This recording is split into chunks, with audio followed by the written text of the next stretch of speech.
Kraupi šeimos tragedija Vilniuje. Įtariama, kad 38 metų moteris nužudė savo 1 metukų kūdikį ir nusižudė pati. Artimieji pasakoja, kad šeima kartu gyveno 18 metų ir pernai pagaliau susilaukė pirmagimio, bet vaikas patyrė gimdymo traumą. Jam buvo atlikta galvos operacija. Motina esą dėl to labai išgyveno. Prieš savaitę jis su kūdikiu mėgino nusiskandinti ežere, bet tąkart tragedijos pavyko išvengti. Nelaimė Naujojoje Vilniuje esančiuose soduose nutiko apie vidudienį. Kaimynai tikina išgirdę vyro pagalbos šauksmą. Kitapus siauros sodo gatvelės gyvenantys žmonės pareigūnams pasakojo, kad išgirdę riksmą iš pradžių pamanė, jog kažkas susižeidė. Kaimynai neturi automobilio, todėl juos galbūt reikia pavėžėti.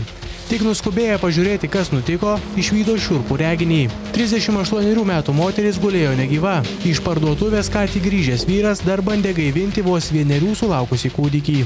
Nu, aišku, pažinojau. Jinai labai, tokia gyventybėm patikdavo, tokia gera. Nežinau, čia baisiausia tragedija tikrai. O kaip žinot, kas čia atsitiko? Nu, sakė jau, kad ji pjauta, ten jinai į rankas, gerklį. Ir kad su vaiku ten negyvas. O pas mus ten yra paviljonai prie, kur šiaurės gatvėje prie sodo. Nu, tai jinai ten parduotuvėse dirbdavo. Šeimininkavo. Vytė aš nežinau nesenai, kad jie pradėjo čia statyti namą ir taip apie jį nieko negaliu pasakyti. Nu, kaip kaimynai viso gero, labas ten taip buvo. O Svetlana tai labai pasisakas žmogus buvo.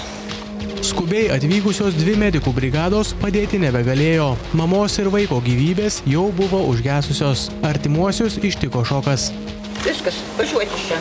Kitaip aš nesusilaikysiu, ateisiu su kačiauga. Šeimos giminaičiai pasakoja, kad sutuoktiniai kartu gyveno jau beveik 20 metų. Pernai susilaukė vaikelio. Tačiau pirmagimio atėjimas motinos nepradžiugino.